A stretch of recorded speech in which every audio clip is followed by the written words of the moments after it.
Hello everyone, how are you all doing today? It's a beautiful Thursday. I know I had earlier mentioned on my WhatsApp status that it's a play day for me, but another look at the horrible bosses thread going on, something in me searching you, this is no time to play. This is the time for you to also amplify what you've been talking about, which was the reason why I started writing theworkplace.com. I did a video yesterday and I said, I don't think I've had any personal experience that's something I could not handle. And somebody said to me, no, Chinyere, if there's someone who has had experience with horrible bosses, that person is you. And yes, even though I agree, if I'd had this conversation probably 5 years ago, I would have jumped on it and said, oh, yes. But again, now, time has passed. I've had time to reflect and I've looked back. I just realized that it's just a question of, or it's an issue of the blind leading the blind. Because I didn't know better, my boss didn't know better, so we were just, there was a lot of back and forth. And the problem is, as I've come to realize over the years, that I have a condition called the ADHD, a little bit dyslexic. So it's a problem.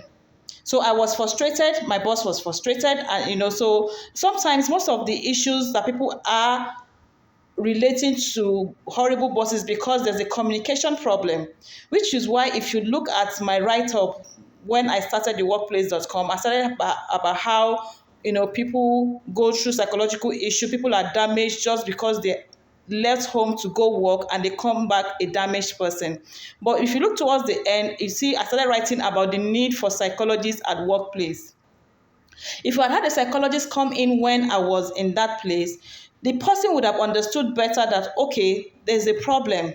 And the problem is not because one person is horrible or the other person is nice. It's a problem of one person not understanding the other. Someone has a condition and the other one is not understanding. Even the person with the condition do not even understand. In my own case, I was just the one-man mopo. I don't know how to do teamwork, all those. No. Just give me my tasks and I'll build my own team in quotes, and we will work. But when it comes to all those things, I just didn't know how to exist in that. So these are something that a psychologist will come into and see, okay, this is the problem. They will identify what the problem is. So in my own, in this thread now, I am lending my voice and I'm saying every workplace needs a work psychologist, someone who understands character, who understands mental health condition, and it will help fix a lot of issues, a lot of back and forth. Because if you go to that thread, you will read a lot of stories that even you can relate with. But if you're truthful to yourself, you realize that, oh, maybe my boss is not exactly the horrible person. It was just like a question of issues that needed to be addressed. And if these things are not addressed, we have a lot of, I said yesterday, we have a lot of damaged people going around, and it's going to be a cycle, because it's just a question of the person who has been abused to hold on to power and the person who will oppress the people coming under them.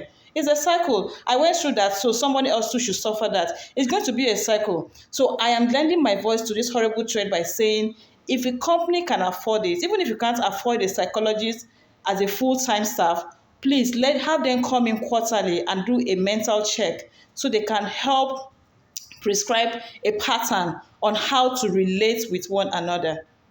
I'll leave it. I don't want to make this video a long one.